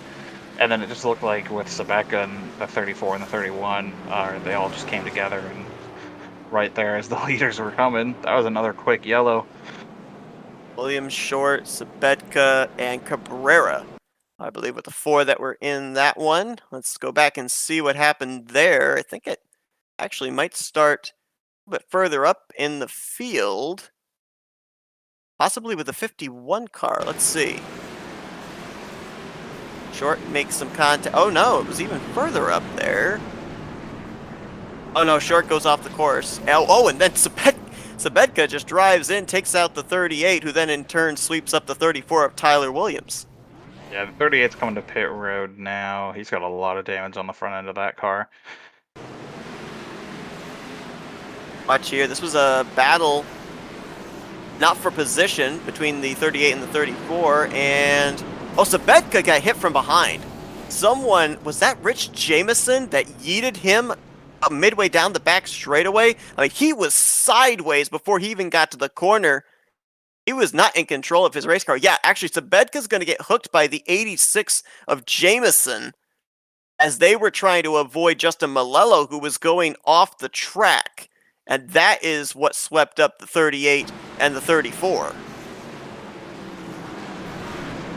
There it is right there. Yeah, he just gets turned there, cutting the course. And boy, Kyle Lawrence Short probably wishing he didn't overdrive the corner, because that sent all 3 of those cars into him. There was another car back there through the grass. I think that actually might have been the 86 of Jameson trying to get his car refired after the contact between himself and Sabetka. Turn 3 is definitely a huge problem corner, it seems, for these guys. They're either overshooting it really, really bad, or it seems like they're getting really, really sideways on the braking and going through the grass and almost like cutting the corner. It's just interesting. I think, Jimmy, just how much it's stacking up here constantly, but we're back under green. See what happens this time with the back half of the field.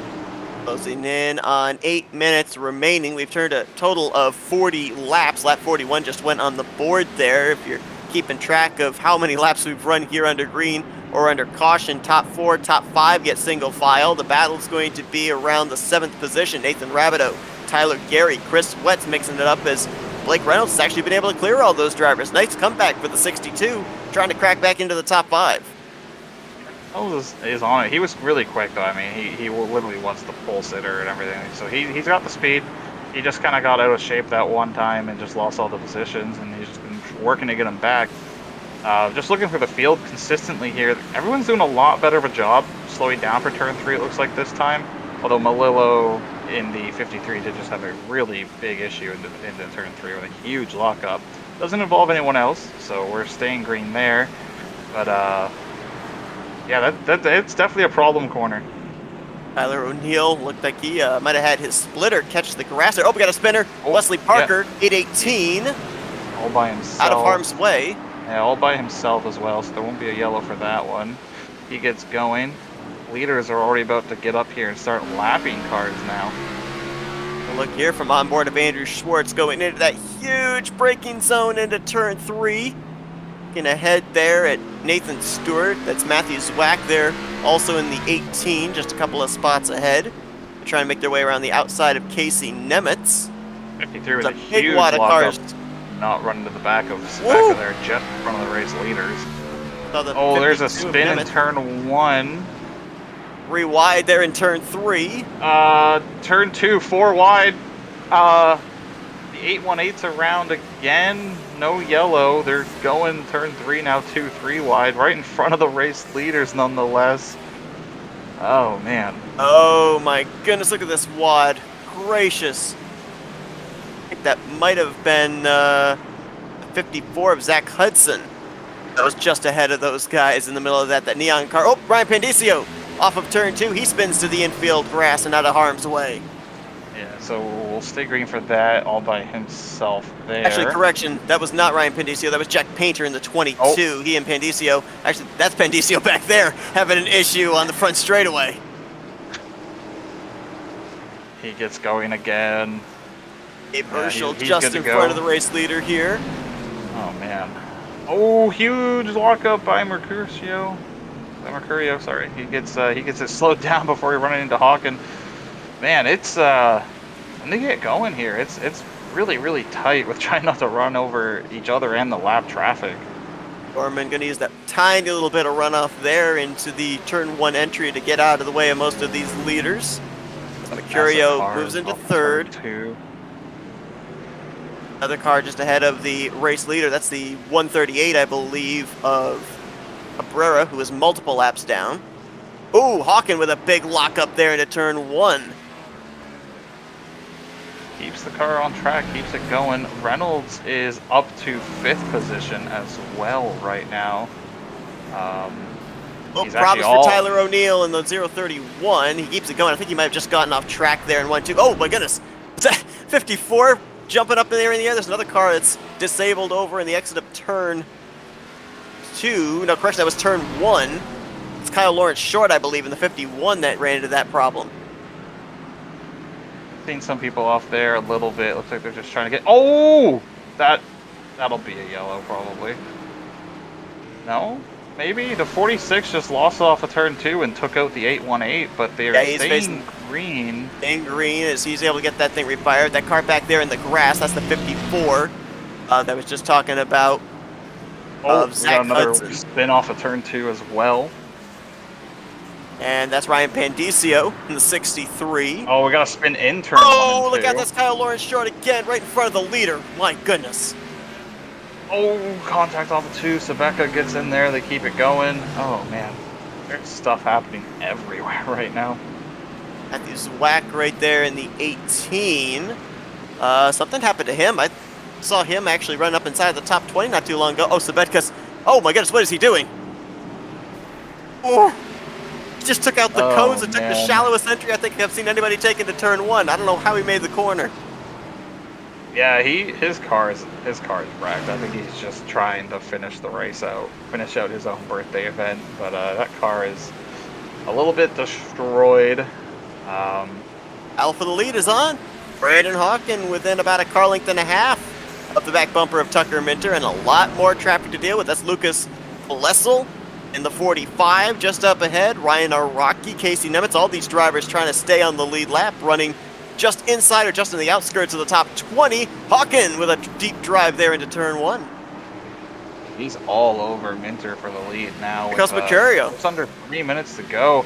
Yeah, Mercurio's there now as well, and if they keep doing this, they're just going to bring in more and more drivers to battle for it. But the lap traffic has definitely played a huge part in trying to get the good track position, trying to keep ahead of your competitors here. You see how aggressive these top 3 are, keeping each other honest. Why is that? Well, look top left, 2.5 minutes here in this final race of the Tsukuba Nationals. So time is running out. We're closing in on the final lap of the race. I think Butler just went around off a 2 on his own. Yeah, he's good to go, though. He keeps the car going. Good news for him, he Someone didn't else lose a lot of spins spots. around in 1. Yeah, someone else spins around in 1. Hudson went off the track. 54's spent a good portion of time in the outfield grass, if you will. The Bedka's run into another issue in the 420. He's waiting to turn back onto the track. I think that's turn 1. Oh, we got a spin. Oh, hard hit for Gabe Herschel. Back up almost in front of Blake Reynolds. There was contact with another car there. There's still carnage. There's more cars getting involved in turn 1. I'm surprised that's not a yellow. Another car goes around. Another car goes around. There's 3 cars facing the wrong way in turn 1 for a moment, and they're staying green. I wonder if they're just going to let it stay green to the end here. That they're not going to bother. Because there's been a couple instances where I feel like that would have been a yellow with more than 2 cars involved, but they've just kept it green. So I guess they're just going to finish it out. Someone's smoking. It's Ocean Walsh just up ahead of new race leader Brandon Hawk, and he actually managed to get around Tucker Minter, as did Mercurio and Blake Reynolds. Minter? He's back to 4th. Yeah, what happened to Tucker Minter? He went from the lead. Oh, Sabeka, way where off the track. You know, he's doing the 1,000. He's doing the actual road course. There you go. He's going to rejoin. He's going backwards. He's going to rejoin. Right off of turn 2. Yeah, there he comes. Remember what happened to Tucker Minter? He went from the lead to 4th in the matter of a corner. Yeah, I don't know if he overdrove it, if maybe it was other drivers up ahead of him that slowed him down, but he's dropped 3 spots from the top position. And right now, Brandon Hawken, the new race leader, with 30 seconds left on the clock here. I mean, remember, he came into this one tied with the other winner here tonight, Blake Reynolds. The 2 of them trying to figure out the tiebreaker of who's going to be the official overall winner here tonight. And right now, it would be him, but Brian Mercurio, he'd love to be able to be a 3rd different winner here tonight. Yeah, Mercurio's all over Hawken, and it's just between them as, right in front of Blake Reynolds, the 31 goes around. They're going to take the white flag right here, though, for Hawken and Mercurio. So Mercurio's got 1 more lap to try and get around him to get this 3rd event win and, propel himself up the final finishing order.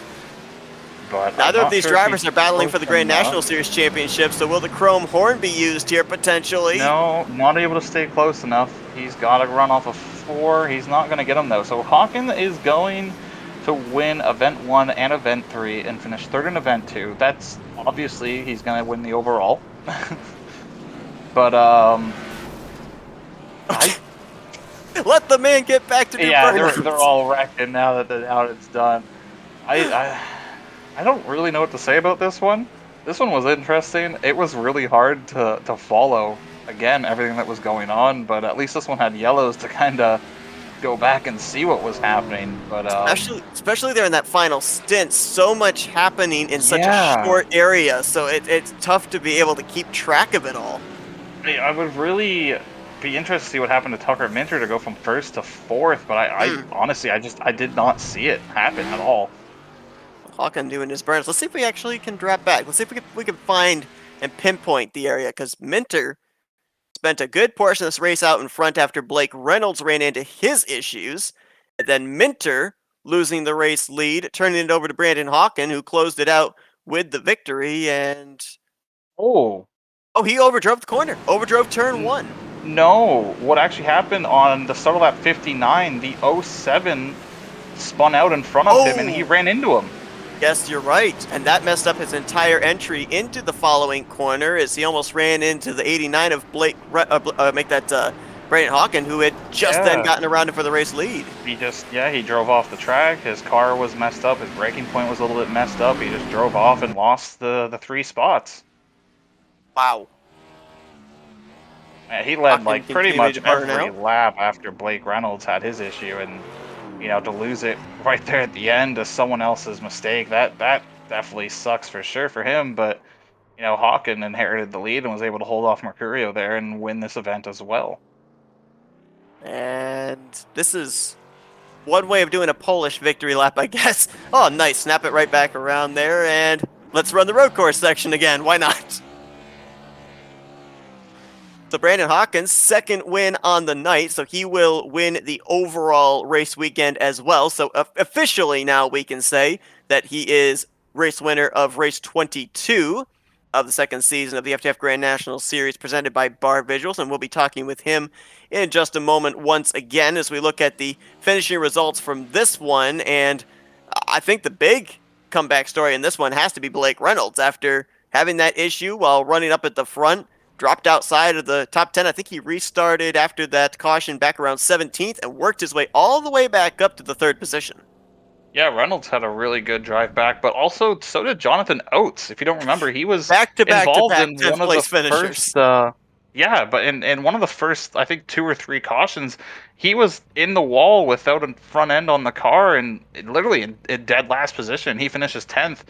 But I'm just watching some laps here on board with the cars, and I think it now makes sense why there were so many issues with people self-spinning. They are in first gear the entire lap, so these cars are just putting That's wheel spin down city. 750 horsepower in first gear at 7,000, 8,000 RPM, and they're just going. So it now makes a lot more sense why they were self-spinning so much for some guys back in the field. But yeah, that was a very very interesting oval compared to, I mean, any other oval you'll see probably for the rest of the season. A good job by a number of guys here in the latter half of the top 10. Rabideau, Butler, Stewart, and as you alluded to, Jonathan Oates. These are all drivers that look very much like they're going to be in the playoffs for the championship, and all 4 of them surviving the carnage and the cautions here in this last race of the Tsukuba Nationals, as we're going to be in just a moment talking with not only the winner of the third race, the winner of the first race, but the overall winner as well, that being Brandon Hawken. But we'll also kind of update you as well on where everybody finished as far as like the overall finishes for drivers, as those points are currently being calculated, and kind of clue you in on some of your top guys in the Grand National Series. Of course, a number of the drivers from the Cup Series were down here running as well, so we'll try and get an outlook of the picture of the championship battle, potentially the playoff battle, in just a few moments. So just real quick, Seth, I was actually informed that I must have missed it from race control, but the reason for no cautions was inside of 10 minutes there were no more cautions to be thrown. Okay, I thought that might possibly be the yeah. reason. That makes a lot more sense now of why It really does. so much stuff was going on and they were just letting it run out. I guess I completely missed that, but I guess you might have as well. But that makes way more sense now.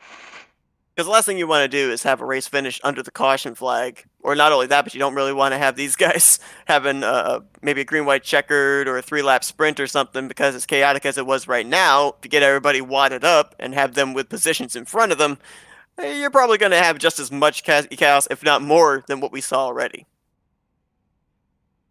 Yeah, it would have been a little chaotic with a couple laps shootout if you bunched them all up there at the end for sure. But yeah, that was another interesting one. I personally think Event 2 was my favorite, the little chaotic road course.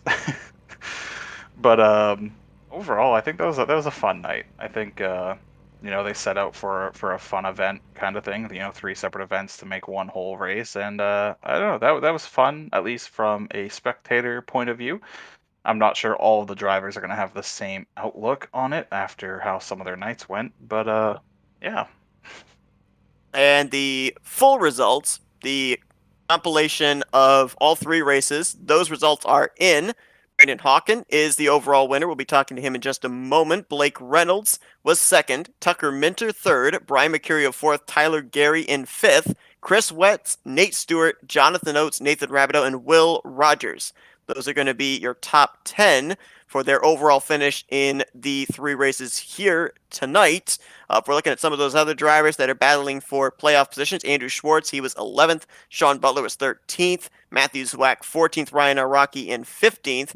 You got to go quite a ways down to Rudy Valentine, 22nd. The first 2 races were not kind to him. He finished just outside the top 10 here in the 3rd race. And another driver that we're going to have to kind of keep an eye on, a guy that had a victory very early on in the season at Daytona. Overall 29th tonight for Jake Poulin. Now, he's got that win earlier on the season to lock him into the playoffs, but this might drop him quite a ways down in the overall standings and a chance of possibly winning the regular season championship and getting himself those valuable bonus points heading into the playoffs. So, bit of a struggling night there for Jake Poulin, who I believe actually finished quite a number of laps down here in the final race as well. Actually finished shotgun on the field in the 35th position. But let's see if we can now talk with 2-time winner tonight and overall winner Brandon Hawken. And it's Bronson and Seth back up here in the booth, guys, again. Hey, got you guys. All right, so we talked after the second race with Blake Reynolds about the chaos of the road course section of this short track. Didn't talk to you about chaos in the first race because things were so spread out. You didn't have anybody really in front of you to have to deal with. It was all about hitting your marks. Not the case here in this one, obviously having to avoid a lot of the chaos, and we actually saw the race lead kind of fall into your lap when some of that traffic got Minter out of shape and you were able to move on by. Yeah, it was really fortunate for that to happen to me. Yeah, I feel really bad for Tucker though, because he's probably going to win that, and navigating through lap traffic there, it's pretty tight coming off the I guess you could call it turn 4, just both of them got together and got shot into the wall, and I guess the sea sort of parted for me there, and I was lucky to bring it home there, and really good battle there with Mercurio as well. It was really close race once we got going green again, and it was just a really fun night, all 3 of them. Yeah, obviously, very, very different kind of oval for, stock cars, a right-turning oval. And I noticed you guys are stuck in first gear. How hard was the car to drive? There was a lot of self-spins going on in the back half of the field, either, picking up the power off of what would be turn 2 and turn 3, 4 kind of deal. But, from a driver's perspective, how different was it? How difficult was it kind of deal for tonight's car track setup combination? Yeah, it was pretty tough because you can't really make a setup like you can't really make an opposite setup really for iRacing without it failing tech. So we were pretty much just running the road course setup there. So it turned well both ways. So you really had to be really easy on the gas, especially after the tires wore out a bit. I think I was running around in 3rd gear through 1 and 2 once the tires wore out, just because the wheel spin was crazy. So you really had to be super gentle with it to get it around the track. It was quite a lot different from a lot of the ovals we run.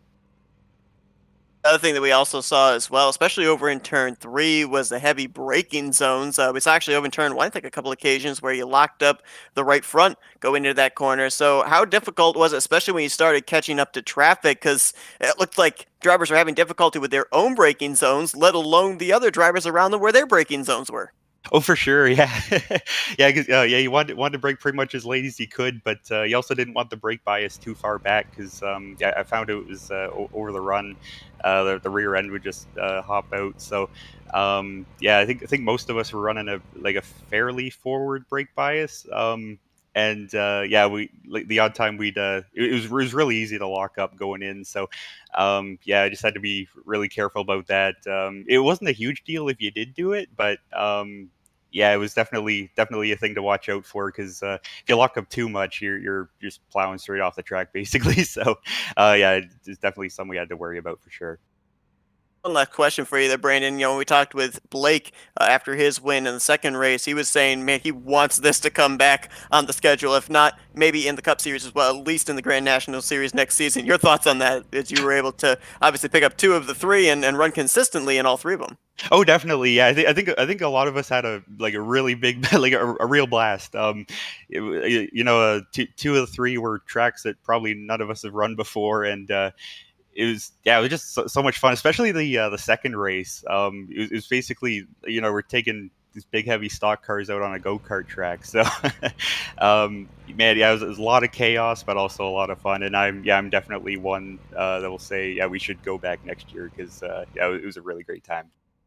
Well, it certainly set the stage for a good finale here tonight with both yourself and Blake, the 2 former winners here this evening, coming in tied for the overall points and then trying to have that tiebreaker. And obviously, you being able to break the tie and get the overall victory here tonight. So, congratulations on that. So, for one final time, we'll turn the microphone over to you for some thank you, sponsors, and shoutouts. Of course, yeah, I'd like to thank everybody at FTF once again, and everybody who makes this thing possible, all of my fellow competitors, you guys in the broadcast, and yeah, man, some really good stuff we have going on here in GNS, and I think, yeah, we're going to Bathurst at some point too, so that should be a lot of fun as well, and yeah, just a lot of really cool tracks coming up. So yeah, great job by them of coming up with the schedule and everything, and yeah, hopefully we'll see you guys soon.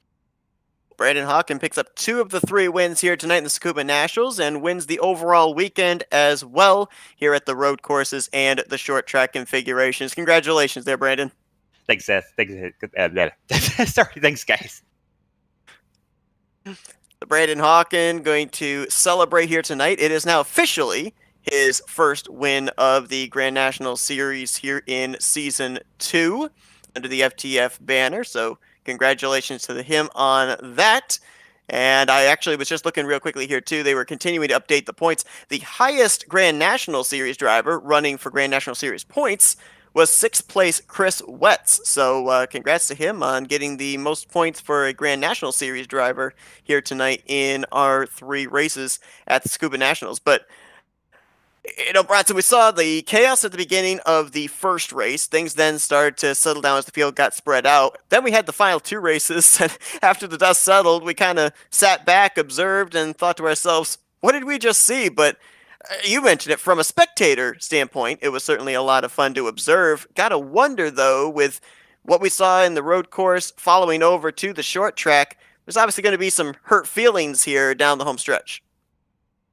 Yeah, that one I think is just such a unique night, though. I think people should really just kind of take it kind of with a grain of salt. Everyone was out of their element. Everything was a little bit wonky, a little bit different.